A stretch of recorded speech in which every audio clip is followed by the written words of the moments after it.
نحمدہ ونصلی علی رسولہ الکریم، اما بعد، بسم اللہ الرحمن الرحیم۔ السلام علیکم ورحمۃ اللہ وبرکاتہ۔ بیوی کے ذمہ داریاں۔ بیوی کے ذمے شوہر کے حقوق۔ شوہر کے شرعی حقوق۔ حضرت ابو ہریرہ رضی اللہ تعالی عنہ سے مروی ہے کہ نبی کریم صلی اللہ علیہ وسلم نے فرمایا، عورت کے لیے جائز نہیں کہ وہ اپنے خاوند کی موجودگی میں کسی کی اجازت کے بغیر نفلی روزے رکھے، اور نہ ہی اس کی مرضی کے بغیر کسی اجنبی کو گھر میں آنے کی اجازت دے، اور جو عورت اپنے شوہر کی اجازت کے بغیر خرچ کرتی ہے تو اس کا آدھا ثواب خاوند کو دیا جاتا ہے۔ حضرت عائشہ رضی اللہ تعالی عنہا سے مروی ہے کہ میں نے رسول اللہ صلی اللہ علیہ وسلم سے پوچھا کہ عورت پر سب سے زیادہ حق کس کا ہے؟ فرمایا اس کے شوہر کا۔ میں نے عرض کیا مرد پر سب سے زیادہ حق کس کا ہے؟ فرمایا اس کی ماں کا۔ نبی کریم صلی اللہ علیہ وسلم نے قریش کی عورتوں کی بہت تعریف بیان فرمائی کہ وہ اپنے بچوں کے لیے بہت مہربان ہوتی ہیں اور اپنے خاوند کے مال اور دولت کا بہت صحیح استعمال کرتی ہیں۔ حضرت معقل بن یسار رضی اللہ تعالی عنہ سے مروی ہے کہ نبی کریم صلی اللہ علیہ وسلم نے فرمایا، تم محبت کرنے والی اور زیادہ بچے پیدا کرنے والی عورت سے شادی کرو کہ میں قیامت کے دن اپنی امت کی کثرت کی بنا پر دوسری امتوں پر فخر کروں گا۔ حضرت ابو ہریرہ رضی اللہ تعالی عنہ سے مروی ہے کہ نبی کریم صلی اللہ علیہ وسلم نے فرمایا، کون سی ایسی خاتون بہتر ہے؟ فرمایا، جب خاوند اسے دیکھے تو وہ اسے خوش کرے، جب حکم دے تو اس کی اطاعت کرے، اور اپنی عزت آبرو اور اس کے مال میں ناپسندیدہ کام نہ کرے۔ اس سے مراد یہ ہے کہ گھر آنے پر شوہر کا استقبال عورت اچھے طریقے سے کرے اور محبت بری نگاہ سے دیکھے۔ اس سے شوہر کو ایک دم سکون اور اطمینان ہوگا اور اس کی کام کاج کی تھکاوٹ ختم ہو جائے گی۔ اللہ کی نافرمانی میں شوہر کی اطاعت نہ کی جائے۔ نبی کریم صلی اللہ علیہ وسلم کا فرمان ہے، یعنی اللہ کی نافرمانی کی شکل میں کسی مخلوق کی بات نہ مانی جائے۔ حضرت عبداللہ بن عمر رضی اللہ تعالی عنہ سے مروی ہے کہ نبی کریم صلی اللہ علیہ وسلم نے فرمایا، تم میں سے ہر کوئی ایک نگران ہے، اور اس سے اس کی رعایا کے بارے میں سوال ہوگا، اور عورت اپنے شوہر کے گھر اور اس کی اولاد کی نگران ہے، اور اس سے اس کی ذمہ داریوں کے بارے میں سوال ہوگا۔ نبی کریم صلی اللہ علیہ وسلم نے فرمایا، کوئی عورت اپنے شوہر کے گھر سے اس کی اجازت کے بغیر مال خرچ نہ کرے۔ پوچھا گیا، یا رسول اللہ، کیا کھانا بھی نہ دے؟ آپ صلی اللہ علیہ وسلم نے فرمایا، وہ تو ہمارا بہترین مال ہے۔ حضرت عائشہ رضی اللہ تعالی عنہا سے مروی ہے کہ ایک ہند بت عتبہ نے عرض کیا کہ یا رسول اللہ، بے شک ابو سفیان یعنی میرا شوہر کنجوس آدمی ہے، وہ مجھے اتنا خرچ نہیں دیتا کہ میرے بچوں اور اس کے اخراجات پورے کر سکے، تو پھر بھی اس کے علم کے بغیر اس کے مال میں سے کچھ لے لیتی ہوں۔ تو آپ صلی اللہ علیہ وسلم نے فرمایا، ٹھیک ہے، تو صرف اتنا لے سکتی ہے جو معاصف کے مطابق تیرے بچوں اور ان کے کام کے لیے کافی ہو۔ حضرت عائشہ رضی اللہ تعالی عنہا سے مروی ہے کہ نبی کریم صلی اللہ علیہ وسلم نے فرمایا، گھروں اور بچوں کی دیکھ بھال تم عورتوں کی ذمہ داری ہے، اور تمہارا عمل جہاد ہے۔ عورت اپنے شوہر کی خدمت کرے اور دکھ سکھ میں اس کا ساتھ دے تو اس کا دل جیت سکتی ہے۔ وہ چاہے تو اپنے گھر کو جنت کا نمونہ بنا سکتی ہے۔ وہ اپنے شوہر کے کھانے پینے، لباس اور ضروریات کا خیال رکھے، اس کی صحت اور سلامتی کی فکر کرے، اسے اچھے کاموں کی ترغیب دلائے، برے کاموں سے روکنے کی کوشش کرے، ازواجی معلومات میں اس کی فرما برداری کرے۔ خاوند کی خوشی ہی اس کے لیے باعث سکون اور اطمینان ہے۔ لڑنے جھگڑنے، شکوہ شکایت کرنے اور شوہر کی نافرمانی کی سزا خود عورت آخرت میں جو ملے گی وہ تو ملے گی۔ دنیا میں بھی گھر دوزخ کا نمونہ بن جاتا ہے، مگر خیال رہے کہ مرد کی غیر شرعی بات نہیں مانی جا سکتی۔ مثلا اس کا تقاضا ہو کہ اس کی بیوی بے حجاب ہو، بال کٹوانے، عرایا اور شوخ لباس پہنے، اس کے دوستوں کی خاطر تواضع کرے تو یہ غیر شرعی باتیں نہ مانی جائیں گی۔ حضرت عائشہ صدیقہ رضی اللہ تعالی عنہا اپنے ہاتھ سے نبی کریم صلی اللہ علیہ وسلم کے کپڑے دھوتی، سر میں تیل لگاتی، کنگھی کرتی، خوشبو لگاتی۔ یہی حال دوسری صحابات رضی اللہ تعالی عنہا کا بھی تھا۔ صلح بیوی کا مقام اور انعام حضرت عبداللہ بن عمر رضی اللہ تعالی عنہ سے مروی ہے کہ نبی کریم صلی اللہ علیہ وسلم نے فرمایا، پوری دنیا متاع ہے اور دنیا کی بہترین متاع نیک بیوی ہے۔ ابو امامہ سے مروی ہے کہ مومن آدمی کے لیے تقوی کے بعد سب سے زیادہ فائدہ مند چیز صلح بیوی ہے۔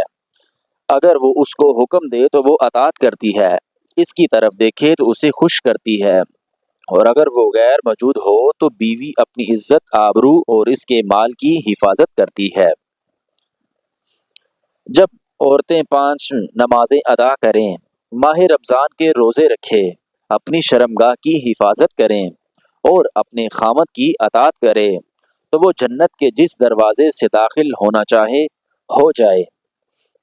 حضرت عبداللہ بن عباس رضی اللہ تعالی عنہ سے روایت ہے کہ نبی کریم صلی اللہ علیہ وسلم نے فرمایا، جسے 4 چیزیں مل گئی اسے دنیا اور آخرت کی خیر اور برکت مل گئی: اللہ کا شکر ادا کرنے والا دل، اللہ کا ذکر کرنے والی زبان، مسائب پر صبر کرنے والا جسم، اور نمبر 4 ایسی بیوی جو اپنے جسم اور خامد کے مال میں خیانت کرنے والی نہیں ہو۔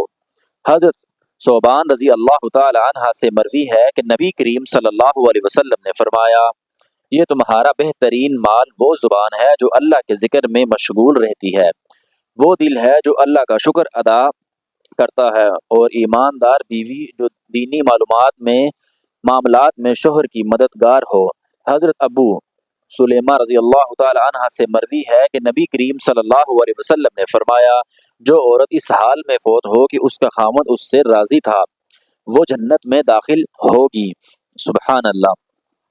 حضرت انس رضی اللہ تعالی عنہ سے مروی ہے کہ نبی کریم صلی اللہ علیہ وسلم نے فرمایا، دنیا کی بہترین خواتین 4 ہیں: حضرت مریم بنت عمران، حضرت خدیجہ بنت ولید، حضرت فاطمہ رضی اللہ تعالی عنہ بنت محمد، حضرت آسیہ زوجہ فرعون۔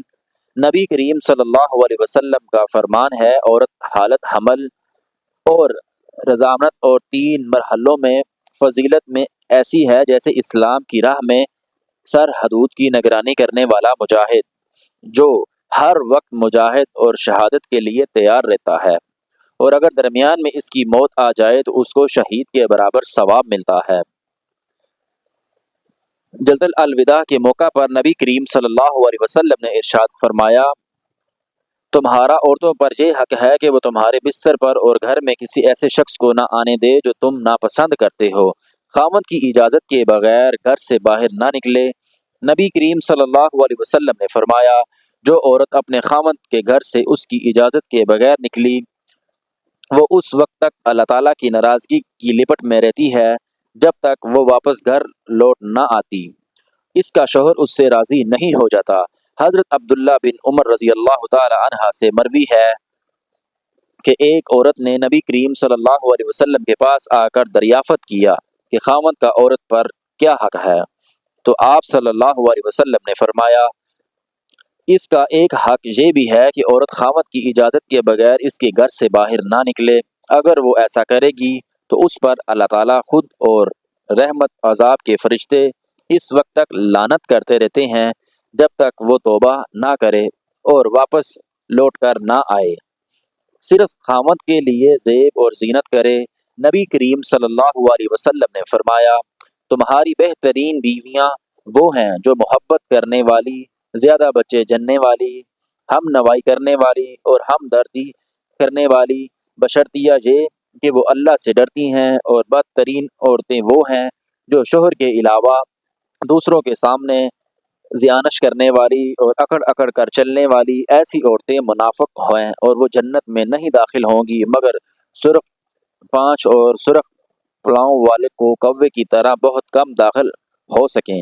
حضرت عائشہ رضی اللہ تعالی عنہا نے نبی کریم صلی اللہ علیہ وسلم کے کپڑے دھوتی تھیں، سر میں تیل ڈالتی تھی، کنگھی کرتی تھی اور بستر وغیرہ کا خیال رکھا کرتی تھی۔ حضرت ابو ہریرہ رضی اللہ تعالی عنہ سے مروی ہے کہ نبی کریم صلی اللہ علیہ وسلم نے فرمایا، اگر کوئی عورت اپنے شوہر سے ناراضگی کی وجہ سے اس کے بستر سے الگ تھلگ رات گزارے تو فرشتے اس پر اس وقت تک لعنت بھیجتے رہتے ہیں جب تک وہ اپنی حرکت سے باز نہ آ جائے۔ جامعہ ترمذی میں روایت ہے کہ جب مرد اپنی بیوی کو اپنی جنسی ضروریات کے لیے بلائے تو اسے آنا چاہیے، اگرچہ وہ تنویر پر ہو یعنی باورچی خانے پر ہو۔ صحیح بخاری کی روایت میں ہے کہ جب کوئی شخص اپنی بیوی کو بلائے اور بیوی آنے سے انکار کر دے تو صبح ہونے تک فرشتے اس پر لعنت کرتے رہتے ہیں۔ اگر بیوی بیمار، حمل یا کسی اور مجبوری کی بنا پر عورت اپنے مرد کی خواہش پوری کرنے سے معذور ہے تو وہ اس میں شامل نہیں ہے۔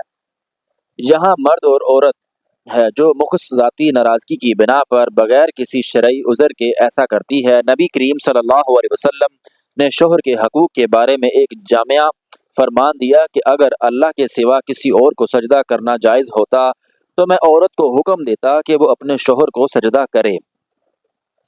حضرت سما بنت یزید انصاری رضی اللہ تعالی عنہا نے نبی کریم صلی اللہ علیہ وسلم کی خدمت میں حاضر ہوئے اور عرض کیا، یا رسول اللہ، میں اپنے ساتھ آنے والی تمام خواتین کی صادق بن کر آپ صلی اللہ علیہ وسلم کی خدمت میں حاضر ہوئی ہوں۔ آپ صلی اللہ علیہ وسلم پر میرے ماں باپ قربان، اللہ نے آپ صلی اللہ علیہ وسلم کو مرزان سب کی ہدایت کے لیے مبعوث فرمایا۔ ہم آپ صلی اللہ علیہ وسلم پر ایمان لائے ہیں، لیکن عورتوں اور مردوں کی حالت میں بڑا فرق ہے۔ عورتیں گھروں کے اندر رہتی ہیں، اسی لیے مردوں کی زیادہ نماز با جماعت، نماز با جمعہ اور نماز جنازہ میں شامل نہیں ہو سکتی، نہ ہی حج اور جہاد وغیرہ میں عمولیت سے حصہ لے سکتی ہیں۔ البتہ جب مرد باہر ہوتے ہیں تو وہ ان کی اولاد کی پرورش کرتی ہیں، ان کے مال کی حفاظت کرتی ہیں، ان کے اہل و عیال کی پوشاش کے لیے خرچات اور کپڑا بنتی ہیں۔ کیا عورتوں کو بھی مردوں کے کارخانے خیر کا اجر ثواب ملے گا؟ نبی کریم صلی اللہ علیہ وسلم اس خاتون کی وضاحت اور وبالت اور زوج بیان سے اتنا متاثر ہوئے کہ نبی کریم صحابہ کرام صلی اللہ علیہ وسلم سے فرمایا، کیا تم نے دین کے بارے میں کسی عورت سے ایسی گفتگو سنی ہے؟ صحابہ کرام رضی اللہ تعالی عنہ نے بین زبان عرض کی، یا رسول اللہ، ہمارے خیال میں بھی نہ آ سکا تھا کہ کوئی عورت ایسی گفتگو کر سکتی ہے۔ اس پر نبی کریم صلی اللہ علیہ وسلم نے مخاطب ہو کر فرمایا، عورت کے لیے شوہر کی رضا جوئی بہت ضروری ہے۔ اگر ایک عورت فرائض زواجر ادا کرتی ہے اور شوہر کی مواقفت فرما برداری کرتی ہے تو اس کو بھی مرد کے برابر اجر ملے گا۔ سبحان اللہ۔ نبی کریم صلی اللہ علیہ وسلم نے ارشاد فرمایا، سن کر حضرت اسما اور اس کی ساتھی خواتین اس قدر خوش ہوئے کہ ان کے قدم زمین پر نہ ٹکتے تھے۔ اللہ تعالیٰ سے دعا ہے کہ اللہ تعالیٰ ہر میاں بیوی کے رشتے میں محبت اور ہمدردی اور ایک دوسرے کو سمجھنے والی توفیق عطا فرمائے اور ہمیں دین اسلام پر چلنے کی توفیق عطا فرمائے۔ آمین ثم آمین۔